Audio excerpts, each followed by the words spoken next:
It's just me and my best friend going back and forth. And you know that we're shoveling shit, shoveling shit, shoveling shit. Do you like this song? I can't hear it. Takes I me can't hear away. it. Alexa, stop. It was sailing. Sailing takes me away. Sailing, Yeah. taking me away. I love that song. I love your glasses. What are these? They're like a blue light situation because I'm going to be on my computer all stinking day today. I love them. Oh God. I feel like I Today's just my swan day. I reminded myself of somebody and then I was like, oh, no. I think you look so cute and all your pink and oh, you look like an Easter egg. Thanks. I made these shorts I might give to you. Look at them. Very Easter. I completed them yesterday too. You made those? Yeah, the seam in the back is weird, but like you fold them down and Uh-huh. they're like cute little shorts. Those are Very cute. Easter bunny-ish, huh? I can't believe you made that.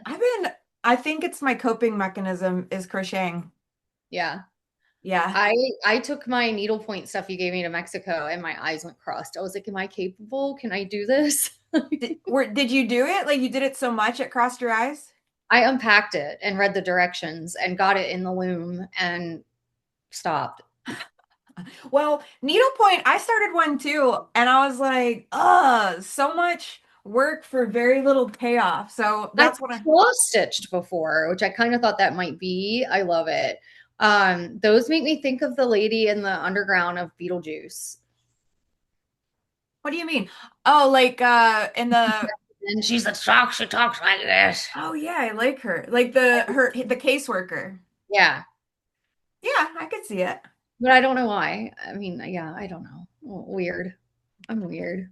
I'm weird too. I missed you. I know. I was in Mexico. How was it? You told me some things you did and it's not safe for work, so I'm not gonna say it here. It was really good. I mean, it was my niece's first time. I was so excited. She's waited like 5 years to be able to go. My sister finally let her. And we had a really good day at a lagoon with some cloudy weather. The next day was just torrential rain. And you could tell it was like bringing the vibe down really hard. And I was like, no, Mexico, like part of what makes Mexico so beautiful is the outdoors and the sun and all of this. So if you don't have that, you're kind of like, ah, fuck. So the next day, I switched up where we were going. I took them to a completely different beach, which has more of that like fun resort vibe, snorkeling with turtles, whatever. And I was like, I got to kick this up a notch, because they're young. They're not like you and I, where we're like, give us relaxation and kumbaya. And then I took them to the Elios place that I took you with the Oh fire yeah. dancers and and all the good food and fun. And so we ended on a really high note. She ended up having a great time. But man, in a place like that, the weather can really, really make a difference because that's all it is outdoor beauty. So when it's not outdoor beautiful, it's a little bit of a struggle. There's no shopping malls and all of that to go, or like movie theaters, bowling alleys to go find something to do. I mean, it's just like, well, what do you do? So we played the card game, What the Meme. We just went Oh back yeah, to, that one's a funny one. Yeah. and we had fun. We did that. And then I took them and got them some pizza. And yeah, we had a good time. I know it's like really hard, especially when it's a beach vacation or somewhere tropical to like you chose it, you're going there, this is the week you're going, you cannot guarantee the weather, so it's very much like a crapshoot. I know. And then that like affects, especially if it's their first time, because then it's like that's their opinion of it. And you're like, no, it's so wonderful here. I promise. No, Um, so I'm glad it was the middle day. They got like a good day, a crap day, and then that last day it really perked up. And like that, I'm glad that we ended on a high note. totally. Well, Yeah. I'm glad you had your little getaway. I know. It was good. It was good. And she wants to go back. She's like, we should go back just the girls. Cause I had my son and his boyfriend there, and they're young love and lots of feelings and emotions. And there were also some moments there where we were like, can you two get over yourself? Were they being like all cutesy or were they fussing? Fussing though. Oh They're just God, they can be a little sensitive. So I had some good long talks with them. And yeah. So my niece was like, can we go back just me and you? for I real. was like, oh yeah, we'll go in the summer when you're out of school. This is why I love a dynamic duo chick travel situation. It's like, and I'm gonna sound even shitty probably when I say it. Sometimes more than two is too much, Yeah. because there's like so many dynamics and you're trying to manage expectations and communicate and whatever. That's why you and I have talked till we're blue in the face about the fact that we travel so fucking well together. And I know for a fact people that we mutually know have tried to get in on our adventures. And I'm just like, I don't want to be a dick, but it works so well. I don't want to mess up a good thing. I know. Yeah, I mean, there's always that way of like one person feels left out, and it might be that they're creating their own story. Like my son had run to the bathroom, him and his boyfriend and my niece went off to take some pictures, and then he came back and he was all upset because he's like, they left me, they went without me, and I'm like, that's not what happened at all. I saw Yeah. it happen, but it's like when you have that third dynamic in there, sometimes like that third person can like feel left out, even if they're not being left out or whatever. So yeah, I agree. Sometimes just the like your attention on me, my attention on you, and then us doing what we love to do. It's good. We don't have to Yeah. worry about anybody else. Exactly. So I am very much counting down the days until Greece and Albania. I already booked my flights. Woohoo! I will. I need to figure out also Chicago and like when you're going and when I'm going and I all of that because know. you're going to be there soon. I got to I know. book. I booked my flights for that too. I can't wait for that to be over with. I mean, I am very much like excited about like our little 48-hour rendezvous fun stuff. And the cool thing is I only have like, I think on the 19th, my class is only like an hour. And so the rest of the time, including that night, we can fart around. And then my workshop the next day is a 3-hour workshop, but it's like it's coaching but in person. So that'll be fun and kind of interactive. And then Yeah. other than that, we could I think I'm like flying out that same day. So we gotta talk about this. Yeah. So I need to know what your flight situation is. I And will. okay. I'll send it to you. The reason why I'm like disassociating through crocheting and wanting to go on these trips so bad is because it's getting down to I was yapping about it on my stories this morning, but it's getting down to crunch time with the visa and the logistics, and it's just like I'm a little overwhelmed. Yeah. Yeah. I saw there was something too about like with the dogs and getting the dogs there. It's like a process. It is the biggest nightmare because the thing with that is like they're not a regular dog. For one, there's all kinds of loopholes and restrictions because they're the smash nose. You got bulldogs. The brachycephalic breed can't, I mean, there's so many restrictions when it comes to them. Then they're right at or over a weight limit. So they're big for their size. So they're like 30 pounds, 28 pounds, 28 pounds. So then there's two hoops to jump through, which negates 90% of the airlines. So I'm gonna have to do something crazy like drive with them and three people in bags to San Francisco and then fly into where the hell even is it? On or where's that Canadian place that starts with Toronto? Like we have to like a new flights and then Toronto to Bangkok. Then from Bangkok, we have to rent a van and drive 10 hours and then take a ferry. And that's just the dogs. The whole logistics of taking a separate other trip with like 20 pieces of luggage and then the visa shit. I have to provide all these PDFs. I'm like, I don't even fucking know. I don't even have my business set up as a DBA. My coaching business is separate, like sole proprietor entity, whatever. So then I'm probably boring you, but I'm just gotta get this off Oh, my chest. yeah, I It's love it. like, okay, thanks. It's like crazy. The Thai consulate requires so much stuff for this particular visa, the DTV like ability to work over their visa. Do you know what I can do? It seems reckless and really irresponsible, but this is like what I could do if I get too overwhelmed. If you pay $20,000, you get a free and clear visa. Just like just go. Like throw them money. Just go. You come here, you can do whatever the fuck you want. And I'm like, that would be so irresponsible. All I gotta do is get all these PDFs together and send it to her and blah blah blah. But I'm like, I'm overwhelmed, Kelly. Yeah. That sounds overwhelming. I would be overwhelmed. And Uh, you know what I do? I'm sure people can relate to this is like when I get overwhelmed or something seems difficult, I put it off. yes. That's what I know, but I know for a fact if I keep on with this, it is gonna become insurmountable. So I'm just trying to like little bit, and then to top it all off, Chris has to get surgery right in between Oh no. flying. So like that limits him. That might push back our time. Like there's What? just what's that? What? Same shit. There was like some sort of malpractice-y situation where when he first fell, the first doctor was like, "You're fine, go back to work." Did Um, nothing to it. It healed bad. So meanwhile, this whole time he hasn't gotten any disability benefits. He's fully disabled technically, and he can't work. He doesn't get money. It's been a year and a half of him not being able to work, not being able to get money, only for them to say, "Oh yeah, by the way, your foot healed incorrectly. Now we got to wow. cut it open again right before this move." Wow. It is a lot. Like, I'm surprised I'm not having a full meltdown. Thank God for the Zoloft, maybe. I don't know. Because, like, the only reason right now I think I feel more spirally than I have because the Zoloft has fucking helped. It has, like, helped me pump my brakes and be like, okay, like, actually, the sky isn't falling. I just falling. I just need to da da da da. But I think right now, you know this. We talk about it every fucking episode because it's very real. I'm in PMS perimenopause, perimenopause PMS. It's like, wah! But I'm not as bad off as I was. So that's good. It's just like right now it just feels a little like chaotic. Yeah. Yeah. Well, if anybody can do this, it's you. I know, friend, and I thank you for that. Like this is where the Zoloft comes in. I just aired my grievances. It's all very real. I'm not minimizing it, but also like I'm like, yeah, thanks, friend. Like I'm getting it off my chest. It's truth.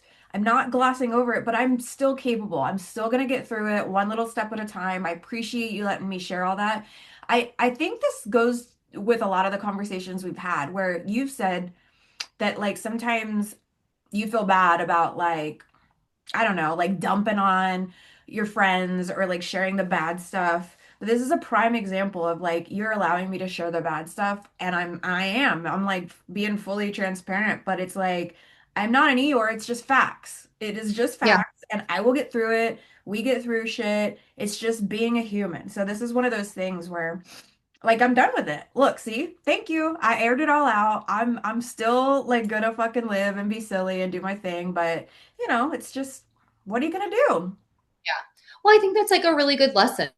And like, one thing that I try to practice a lot and I say it a lot is like, no, the building's not on fire and someone's not going to die. And like, we put so much pressure on ourselves on getting things done and timelines and this, that, and the other. And it's like, it's going to be okay unless the building's on fire, someone's dying. It's like, it's all going to be okay. It may not happen in the time frame that we thought. It may not, and it's like, it's going to get done. You're going to get it done and all is going to be okay. And then you're going to be living in Thailand, and everyone's going to be really jealous of you. So, I keep but keeping my eye on the prize. That is really what's getting me through. And I'm starting to see some looping patterns of like when things get real close to being like completed or like, like it's go time, all the things leading up to this. I'm like, am I self-sabotaging? Like, I have the tendency, I think a lot of people have the tendency to just like, when you're right there, create more chaos than there needs to be. And I'm just being aware of it, like, because all of it's self-created. All of it is always self-created when it comes to this, like, being overwhelmed or whatever. yep, So I'm just reminding myself this is the coaching work that I do with other people. I'm like, hey, if I can help somebody else through it, I can self-coach and help myself through it. Like that's all this is. It's self-created and it's self-relieved. yeah, I've been like reading this one book. I couldn't even tell you what the name of it is, but um, there's one thing that's like really been sticking out with me lately, and it's the power of pause. And it's like when you're starting to feel that, like the power is all in the pause because you can start reacting in the moment to the anxiety and the feelings. But, if you just pause for a second and then go back to fact checking and just like, what are the facts in the situation? Because our feelings start making us think all of these crazy, absurd things and creating even more, which just amplifies all of the Oh, panic, the anxiety. And I love the idea of like the power is in the pause. And I just like that is something that I think is going to stick with me and that I'll carry on and use is like just stop for a second, recognize, hey, I'm feeling activated. Why am I feeling activated? And what are the facts? And then Misty, our friend, actually taught me one time to just like reverse engineer from the worst thing that could happen and like put the plan in place because part of the anxiety is not having the plan. I feel like I might have even mentioned this last time. I don't know. It's not the first time I brought this up, but it's like the worst part is just the unknown. So if you can go ahead and say, okay, this is the worst that's going to happen. And what would I do in that situation? I would do X, Y, and Z. Then you have a plan in place of like, okay, now I'm prepared. And it like eliminates so much of that. Exactly. Like what she is explaining, like the reverse engineering or whatever, is basically what I used. I'm actually looking at what I'm sending to a one-on-one client because she's overwhelmed. She has gotten full paralyzed, whatever. Have you heard of the CTFR method? Mm-mm. It's well, it's an acronym and I'm gonna read it because I don't want to fuck it up. Um C is circumstances, so those are like what's actually happening, like facts and truth, and can be like proven in a court of law. And then T is your thoughts about the thing, and then F is the feelings that come up when you think about a thing, and then the result is the thing that happens, like self-fulfilling prophecy, whether good or bad. So like you can reverse engineer it from like the thing that's happening, I'm stuck, I feel like a piece of shit, whatever the case is, and then like what's actually true, what are the circumstances, blah blah blah. But like her, I'm gonna give you hers and just tell you like what hers are. So like here are her facts. This is very real shit. She left behind the chair work to pursue content creation and education and things like that. She closed her books. That's actually what's happening. Her income shifted because of it. She does have multiple streams of income. She doesn't have any structure yet because right now she's left one thing and she's going into another. And she's in a transition phase. It just is what it is. And then though, what's happening is like her thoughts around that is like, I don't even know where to start. I don't know what I'm offering. I'm stuck. And then it turns into fucking overwhelmed, stuck, confused, whatever. And then the result of that is she's paralyzed. She feels like she doesn't know what she's doing. She doesn't put any effort anywhere because she's completely paralyzed. So if you start from there and build back up to what the facts are, it alleviates a lot of the thoughts and the feelings that come up about that. That CTFR thing, that acronym, and just what those things mean, I can't tell you how many times I run my emotions through that filter and be like, all this is made up. What is really happening? Like, what is happening? What can be proven in a court of law? Here's the facts. I got given a document and I have to provide these pieces of fucking proof of blah, blah, blah. I have to call Air Canada. Facts. Done. Facts. Just do the things. You know what I mean? It's crazy. Yeah. Because we assign Wow. so much meaning to shit, right? Like the whole Yes, that's the thing. it's crazy. Like we immediately build this case around a fact. Like it's hard, I don't know how to do it, this is going to take too much time, and then because of that our reaction is usually inactivity or just don't do it. Yeah. Or On top, spiral. well, that's for me what, well, yeah, I guess there's spiraling into complete stasis and not doing anything, or spiral into self-sabotaging behavior like emotionally eating or lashing out or whatever. Either Yeah. way. Okay. Pause. I've been following your challenge and oh my God, your photos, I'm like, you're literally transforming in front of No, my I'm eyes. not. I don't know what it is, but I don't have abs in real life. I think it's just like the way I can squeeze and take pictures. Like I'm telling you, unless I'm completely hallucinating, in real life, my body doesn't feel the same as those photos. Well, all I know is looking at those photos, I'm like, she's literally transforming in front of Mm. my eyes, and I see all of your hard work and effort. Well, I really appreciate that. Is like that feels to me like a fever dream because in actuality, I'm just doing the bare minimum. I'm honestly eating whatever the hell I want. I'm going on the tiniest walk around the block and I'm just taking photos every day and whatever. I'm doing bare minimum, but I'm doing this challenge to not lose my shit, to be honest with you. Like they're showing up every day, doing even little things. I'm in my progress, not perfection season. That's where I'm at. I feel like your bare minimum though is someone's max because like I haven't taken walks and gotten up and read books and taken photos and I'm not comparing myself to you, but I'm just trying to let you know that like what feels less to you is max to some. Oh well, I appreciate that. Like as somebody who is like perpetually hard on myself at times, like perpetually at times. You know what I mean? Like I can be very critical of that I'm not doing enough, and that is probably one of my biggest like maladaptive things that keeps coming up. Even if I feel like, oh, I've done so much work and I am so compassionate about myself and my output or whatever, still I'm just like, God, you're failing. I don't, that's just sometimes my gremlin is just like, you're not doing enough, you're failing, whatever. So you saying that and that you see that is helpful coming from my friend. So Oh, I love you. I love you too, friend. Everything really is okay. Everything that is the thing, you know what I mean? I'm not really in any sort of crisis. I'm really not. Maybe this is just the first opportunity because of the friendship we have that I've just like laid it all out. Yeah. Because to be honest, and you and I've talked about this too, I isolate and I don't just share all of this with too many people. Like, yes, I'll have moments even online where I'm just like, blah, and I'm vulnerable online, but there's still some element of like keeping it together, look like the authority. You know what I mean? Yeah, Don't show my ass fully. I know you know. I do So, know. and the funny, ironic part is like I am bearing it all on here, and this is for a podcast. So, but it's just different. I feel like because I'm talking to you, I feel like this is how we would talk in person. So it's like I've broken all the fourth walls of why we're recording this, where it's going, whatever.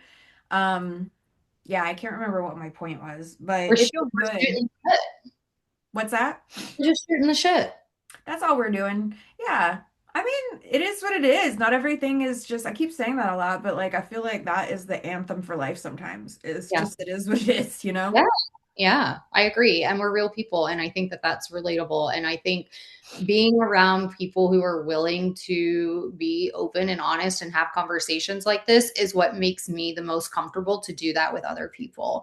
And it took me a long time to learn that. And so I think that I've become more that way because I've appreciated it in other people. And so I think, it doesn't always have to be profound and funny and all of these things. I think that's the whole purpose of this, is that people are getting a real insight into two friends and what it looks like and sounds like. And it's not always curated and beautiful. Clock it. Sorry, I've been around some like young people lately. Clock it, clock it. But Wow. Scuba. Have you heard scuba? no, what's that? That's my niece did that the whole time we were scuba. What does that I don't mean? I don't know. I don't know. And I don't know if that's just a Chesterfield thing or if that's like a new 6-7. I don't know, but I heard a lot of it. I'm Wow. willing to try all of it. I just think it's also ridiculous. I'm willing to go there. You know, clock it, scuba. Oh my God. I don't care. I feel just as cool as I did before I did that. Yeah.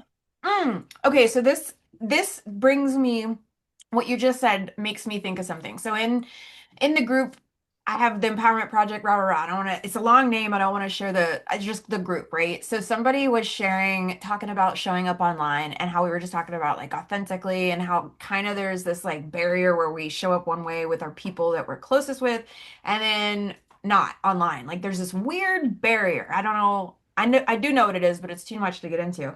But she was saying she was spiraling too. I love her so much, but I'm just like, there's so much like you're already worrying about like monetizing social media, but you want to help people, but you worry about being vulnerable. And I'm like, it's too much. Literally just show up, don't have a strategy. You can't go into it like, I want to monetize this to help people. It's just like too many cooks are in the kitchen in your brain, right? So she was saying how, well, with my strategy, my zone of genius is humor. And what if you're not feeling humorous? I'm like, I don't really think of somebody's zone of genius, especially in our case, unless we're full on fucking comedians, your zone of genius is humor. So I was just like, that's a quality you possess. She's like, what happens when you don't feel funny? I'm like, then I'm not funny. Like I don't consider humor my zone of genius. What I consider my zone of genius is wanting to help people and be relatable. Like I do feel like I can do that really well and I love doing that, but that looks like so many different things. That could look like I'm doing it through humor. It could be vulnerability. It could be emotional. It could be trauma bonding. Whatever the fuck it is, that's just how I'm showing up. But you can't say your zone of genius is I don't think being funny because you're not gonna be funny 100 fucking percent of the time. I don't know. I was like, but you're complicating this hard, and I get it. Like it is complicated when you think about when you over manufacture authenticity, which sometimes happens, you know? Yeah, agreed. I mean, wouldn't you? We talk about this a lot, but social media sometimes is a hell of a mind fuck, huh? It is. It sucks the soul out of you because it's like you have your thoughts and your opinions, and like I'm trying to be better about just like what is it I want to say versus like what do I think people are gonna like, and that's where the mind fuck comes in. It's because a lot of it is performative for other people instead of just like speaking your own damn mind. I think that's where what I was telling her about the too many cooks in the kitchen with like directions to go and who says what. It's like, yeah, there's a school of thought is like know if something is really like potential to be viral. You know what I mean? Like they tell you everything. They tell like hook on screen. Like I know what works for mine if I want them to go pretty viral. But I feel, like you said, incredibly performative. And I'm like, what is the point if I have all these people following me and then I'm not saying what I gotta say, or they don't translate into community, which translates into sales? Because, like, at the fucking end of the day, I am a business owner. This is not a hobby. I can say that with my whole ass chest. So it's like, so much happens. It has to get filtered through so fucking much. Okay, be authentic, but also you're running a business. Like it's just like, which is which? What's what? Yeah, I don't know. totally. I just feel like people will not tell you this because they're traditional marketing strategists. This is Yeah, what I think. I run my social media on vibes. I don't give a fuck. I do it. It works for me. It may not work for anybody else. If I'm not feeling it, which is a vibe, I'm not doing it. yeah, And it works for me and it makes me not hate social media as much. yeah, And then you got other people that are very much in the traditional school of thought of marketing that are like, no, set it up, structure it, a business. And I'm like, I don't think that works as well nowadays because people really need connection and vibe. But I mean, to each their own. I feel like some people it works for, some people it doesn't work for. I run mine on vibes because I fucking can. yeah. I've just been like waking up each day and being like, what do I feel like today? I love that. What do I want That's to a say? vibe. That's a vibe. Yeah. And right now, you know me, like I'm just in an experimental phase. Like what Yep. does work, what doesn't? What does my audience like to see? But I will say, like, sometimes I post something that does really well. So I'll try it again and then it flops. So I'm like, I don't know what they fucking like. You know what the biggest lie is that people go in and out of experimental phases. The whole fucking thing is experimentation because when you got something that's doing well, there's the all-knowing AI algorithm eye in the sky, and they have their own agenda with social media, and it Yeah. really is driven by sales and optics and whatever. So even if you're showing up like you're supposed to, it's designed to make you constantly have to pivot. It Yeah. just is what it is. And if you think you got one thing working for a long time, cool. There will come a time where you have to pivot and it won't work anymore. It's just we're all always in an experimental phase, you know? So I feel like that is should bring a lot of relief to everybody. It's like no one has this shit figured out. No one has No, it figured out. no. And it's all most of it's just luck. Yeah, and to be honest with you, I don't give a flying fuck. You're right. You're damn right it is. And I don't give a shit what happens so long as there's real stuff happening in the background. So long as I'm getting customers and money. I'm sounding like a fucking horrible Moneybags Magoo. But is that not the truth? Like, I really want it to translate because I'm using it as my business. All the other stuff is a byproduct that's like icing on the cake. The Yep. connections, the friendships, like you see me, I see you, all of that is fucking icing on the cake. I love it so much. But what better be happening with social media for me is I better be having some shit on the back end. Something has to be happening. I better get like signups on my email list. I mean, or else what the fuck are we doing here? Yeah. Yeah. That's just, and you know what? Some people that have like very little engagement and like not a lot of followers do really well on the back end. Oh yeah. For Whether they sure. run ads, yeah, really good. I know, I don't, this is not something I want to like tell people's names, but I know several people that don't have really great social media prowess, and they fucking stay paid. They stay paid. And I'm like, that is the ticket there. Mm-hmm. It smells like cabbage in my office. Did you fart? No. No. I wish I would have for this podcast sake, but no. Yeah. I like cabbage. I'm no, it really does. I mean, like a good cooked cabbage can smell good. So I'm not sure if we're talking like funk cabbage or like I'm ready to eat cabbage, I but think a ghost just flew through. Honestly, okay. that's what I'm gonna say when I fart. I'm like, oh, a ghost just flew through here. Oh my gosh, I don't know where it came up because like when you're in a newer relationship, which I kind of am, and like new-ish, it's not like new, but like new.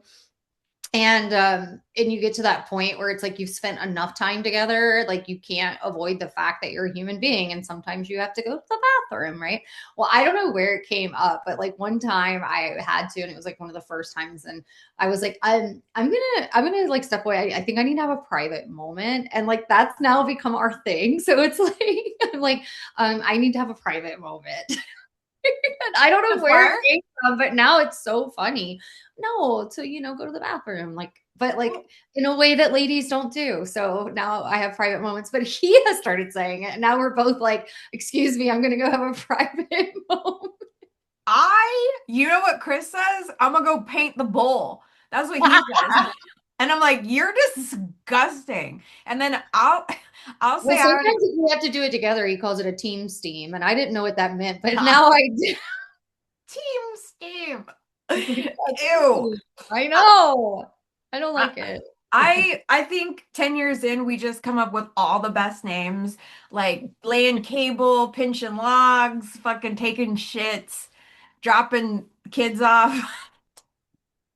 I don't know why that one made me laugh so hard. But he shits a lot. So like any given day, it's like four ways to say poop. I'm gonna go poop. Why do boys poop so much? I don't know, but I'm jealous. Really? Yes, because sometimes I won't poop for 2 days and he's pooping laps around me.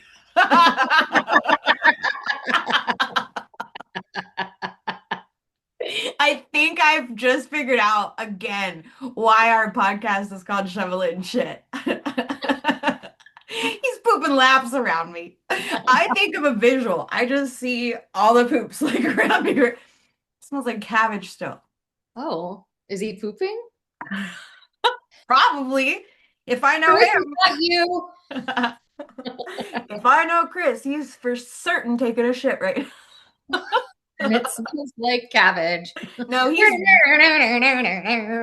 How we end it? No, I think there's more to We have a lot more shit to shovel. Yeah, no, we could end it, but I just have to say one more thing about him pooping. He is so considerate. Like we go through so much poopery. Like I know he's shitting, but I don't smell it, Yeah.